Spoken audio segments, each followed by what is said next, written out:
Introduction समझा heart का। अब इस वीडियो में हम समझेंगे कि हार्ट में ब्लड सर्कुलेट कैसे करता है, कैसे डीऑक्सीनेटेड ब्लड ऑक्सीनेटेड ब्लड में कन्वर्ट होता है। क्योंकि बॉडी में जो ब्लड मैग्नेटिक फ्लो होता है वो डीऑक्सीनेट होता है, पहले वो हार्ट से होते हुए लंग्स के पास जाता है, फिर लंग्स में वो ऑक्सीनेट होके फिर रिटर्न हमारी बॉडी में फ्लो होता है जैसे ऑक्सीनेटेड ब्लड। सो जो डीऑक्सीनेटेड ब्लड रहता है वो पूरी बॉडी में सर्कुलेट करता रहता है through the superior vena cava और इंफीरियर वेना केवा। इन दोनों सुपीरियर और इंफीरियर वेना केवा के थ्रू ब्लड जो होता है हमारा राइट एट्रियम में आता है। राइट एट्रियम में डीऑक्सीनेटेड ब्लड आने के बाद में जो वॉल्व होती है हमारी ट्राइकोस्पिड वॉल्व वो ओपन होती है।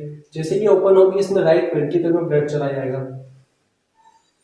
नेक्स्ट राइट वेंट्रिकल में जब हमारा डीऑक्सीनेटेड ब्लड चला जाएगा तो फिर राइट वेंट्रिकल से डीऑक्सीनेटेड ब्लड जो पल्मोनरी वॉल्व होती है उसके थ्रू पल्मोनरी आर्टरी से होता हुआ हमारे लंग्स में चला जाएगा। लंग्स में हमारे ये प्रोसेस के थ्रू जो डीऑक्सीनेटेड ब्लड होगा वो ऑक्सीनेटेड ब्लड में कन्वर्ट होगा, लंग्स से ऑक्सीजन लेते हुए फिर रिटर्न जो ब्लड रहेगा वो हमारा पल्मोनरी वेन के थ्रू आएगा लेफ्ट एट्रियम में। लेफ्ट एट्रियम में आने के बाद में जो हमारी मिट्टल वॉल होती है उसकी ओपनिंग होती है। यहाँ पर मिट्टल वॉल की जैसे ओपनिंग होगी ब्लड सारा का सारा लेफ्ट वेंट्रिकल हो जाएगा। जब लेफ्ट वेंट्रिकल कॉन्ट्रैक्ट करेगा तो ब्लड हमारा ओरोटिक वॉल्व जो ओपनिंग होती है ओरोटिक वॉल्व होती है इसके थ्रू हमारे ओरोट्रा में आ जाएगा और ओरोट्रा से सारा का सारा ब्लड हमारी ब्लड वेसल्स ब्लड कैपिलरीज से होता हुआ हमारी पूरी बॉडी में सर्कुलेट करने लग जाएगा। तो यहाँ से हमारा डीऑक्सीनेटेड ब्लड राइट एट्रियम में है, राइट एट्रियम से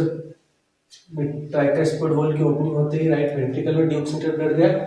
जिसके बाद में जो हमारी पल्मोनरी वॉल्व हुई उसके थ्रू पल्मोनरी आर्टरी में गया, पल्मोनरी आर्टरी से हमारा ब्लड फिर पल्मोनरी वेन पल्मोनरी आर्टरी से लंग्स में गया, लंग्स में पूरा डीऑक्सीनेटेड ब्लड ऑक्सीनेटेड ब्लड में कन्वर्ट हुआ।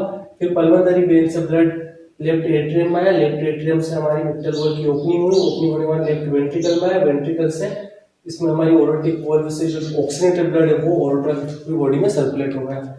So this is the circulation of the blood in heart. How the deoxygenated blood convert in oxygenated this by this process. So this is the point you can note जिसमें पूरे के पूरे 14 points दिए गए हो जो मैंने समझाया वही इसमें लिखा हुआ है कि कैसे oxygen. So okay. So this one also so you can write. So this is the process of how the blood will flow in heart.